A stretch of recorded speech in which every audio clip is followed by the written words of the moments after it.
Hi everyone, welcome back to Placements Ready. In this video we will be talking about how you can get a job in recession. So देखो, सबसे पहले ये video उन लोगों के लिए important है जो कि रिसेशन से अफेक्ट हुए हैं, those who have got laid off and how they can manage to get a job in times of recession. तो हम लोग यहाँ पे बहुत सारे पॉइंट्स डिस्कस करने वाले हैं. अगर चैनल पे नए हो तो जरूर सब्सक्राइब कर लेना and don't forget to share among your friends. So let's start the discussion. तो सबसे पहला पॉइंट, अगर आप इफेक्ट हुए हो ले ऑफ से तो आप क्या कर सकते हो इस टाइम पे. तो सबसे पहला हमें देखना है कि कौन सी इंडस्ट्रीज ऐसी है जो ग्रोइंग है अभी. For example health industry is always growing in nature, edtech is growing in nature. ठीक है, तो ये सारे इंडस्ट्रीज आइडेंटिफाई करो. आईटी इंडस्ट्री है कोई, ठीक है, जो कि पर्टिकुलरली सर्विस बेस्ड है या फिर प्रोडक्ट बेस्ड है. अगर कोई स्टार्टअप्स है जो कि हायर कर रही है तो इन सब का एग्जाम्पल लो जो कि अभी अच्छा कर रही है. ठीक है, तो इन सब में अप्लाई करने का सोच सकते हो तुम.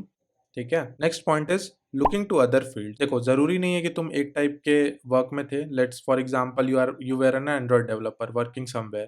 ठीक है, बट अभी रिसेशन का समय है, तो what you can do, you can enhance your skills. Let's say you can explore full stack development and you can apply to those companies who are hiring for full stack developer. तो इससे क्या होगा, तुम्हारा जो skills है उसका width बढ़ गया.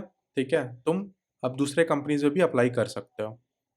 Got it. Next thing is reach out to professional and personal network. जो भी सीनियर्स है तुम्हारे कॉलेज से, तुम जो भी अच्छी जगह वर्क कर रहे हो उनसे रीच आउट करो. उनसे तुम पर्सनल कनेक्ट्स मांगो, रेफरल्स मांगो. ठीक है, अगर उनका कॉन्टैक्ट है एचआर्स के साथ तो उनका मेल आईडीज वगैरह लो, ताकि तुम कोल्ड ईमेलिंग वगैरह से एचआर्स को रीच आउट कर सकते हो, जिससे तुम्हारा chances of getting hired in these times will increase.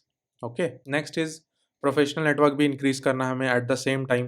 क्योंकि प्रोफेशनल नेटवर्क से क्या होगा, इंक्रीज करने से, जैसे तुम लेट से लिंक्डइन पे एचआर से कनेक्ट करते हो, तो अगर कोई जॉब पोस्ट आता है और एचआर वो पोस्ट करता है लिंक्डइन पे, तो you can directly reach out to them. तो उस केस में क्या होगा कि तुम आराम से अप्लाई कर सकते हो किसी जॉब के लिए and HR will surely help you, right. So that is the thing. Next is you need to make a strong cover letter and resume. तो स्ट्रॉन्ग रेज्यूमे बनाने के लिए क्या चाहिए, हमें एटीएस फ्रेंडली रेज्यूमे चाहिए. ठीक है, ऐसा रेज्यूमे जो कि हमारे जॉब डिस्क्रिप्शन के साथ अलाइन करती हो. वहां पे तुम्हारे रिज्यूमे शॉर्टलिस्ट होने के चांसेस बढ़ जाते हैं. Next is consider temporary opportunities. अब लेट से तुम किसी कंपनी में वर्क कर रहे थे जो कि तुम्हें 30 एलपीए दे रही थी, 20 एलपीए दे रही थी, तो क्या तुम खुद को रोक के रखोगे कि तुम्हें 20 एलपीए 30 एलपीए के पैकेजेस मिले तभी तुम अप्लाई करोगे? नहीं. The most important thing here is that you need to get a job, right? So, what you can do, you can consider applying to the companies who are giving a decent package. Let's say you are working for a 20 LPA package. अगर company 12 LPA भी provide कर रही है, 15 LPA भी provide कर रही है, तो इंपॉर्टेंट ये है कि तुम जॉब लो अभी. ठीक है, क्योंकि वो जो करियर गैप आता है ना, दैट इज नॉट ग्रेट. ठीक है, अगर तुम कल को अप्लाई करो किसी कंपनी में, तुमसे पूछा जाएगा ये करियर गैप क्यों है. ठीक है, तो ये सब चीज़ ना हो तो अच्छा ये है कि तुम अप्लाई कर लो. आज अगर तुम्हें 12 एलपीए मिल रहा है, 15 एलपीए मिल रहा है, तुम एक स्विच मारोगे तुम्हें उससे ज़्यादा मिल जाएगा, है ना. तो हमें स्टक नहीं रहना है कि हाँ इतने पैकेज का जॉब मिलेगा तभी अप्लाई करेंगे.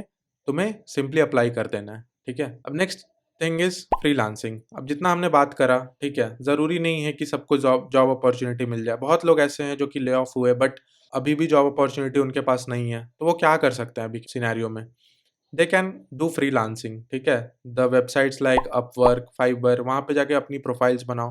वहाँ पे बहुत लोग फुल स्टैक डेवलपमेंट या ऐप डेवलपमेंट के लिए प्रोजेक्ट्स पोस्ट करते हैं, तो तुम उनसे जा करके कनेक्ट कर सकते हो, उनका प्रोजेक्ट ले सकते हो and you can earn a handsome amount of money. Next thing is create an action plan. Let's say अगर तुम लेड ऑफ होते हो, अपने पास कुछ टाइम रखो, कुछ एक प्लान बनाओ कि मैं इस 2 महीने में अपने आप को तैयार करूंगा, अपना स्किल्स को इन्हांस करो एंड रेडी हो जाओ उस पर्टिकुलर जॉब अपॉर्चुनिटीज़ के लिए. इस स्किल्स को बढ़ाने में तुम अपनी स्किल सेट को बढ़ा सकते हो. Let's say you are working as an Android developer, तुम फुल स्टैक भी सीख सकते हो. उस टाइम पे तुम्हारा हॉराइजन बढ़ जाता है. ठीक है, अप्लाई करने के लिए जॉब्स को. तो एक्शन प्लान बनाओ, work accordingly, do a lot of hard work, revise DSA, system design पढ़ते रहो. ठीक है, एंड जहाँ भी तुम्हें अपॉर्चुनिटीज़ दिखे बिना सोचे समझे अप्लाई कर दो, बिकॉज अभी जॉब इंपॉर्टेंट है. Correct. Next point is expand your skill set. अभी तक तुम जो भी काम कर रहे थे, या तो उसमें तुम अच्छी नॉलेज बनाने की कोशिश करो या अपनी स्किल सेट को एक्सपैंड करते रहो, अलग अलग चीज़ें सीखो. ठीक है, फ्रीलांसिंग करो. बहुत सारी अपॉर्चुनिटीज़ है मार्केट में, अभी भी बहुत सारी कंपनीज हायर कर रही है. तो सबसे अच्छा अपॉर्च्युनिटी तुम्हें लिंक्डइन से मिल सकता है, लिंक्डइन पे थोड़ा एक्टिव रहो, ठीक है? और जो-जो मैंने पॉइंट्स बोले उन सब पे वर्क करते रहो, ठीक है? क्योंकि इससे ही तुम्हें कल को अपॉर्च्युनिटीज़ मिलेंगे, रेफरल्स मिलेंगे, जिससे तुम्हें एक जॉब ईज़िली मिल सकता है। I hope you have liked this video. Do subscribe my channel if you haven't subscribed yet, and please like and share among your friends so that maximum people gets the benefit. Thanks for watching, guys. Fearless.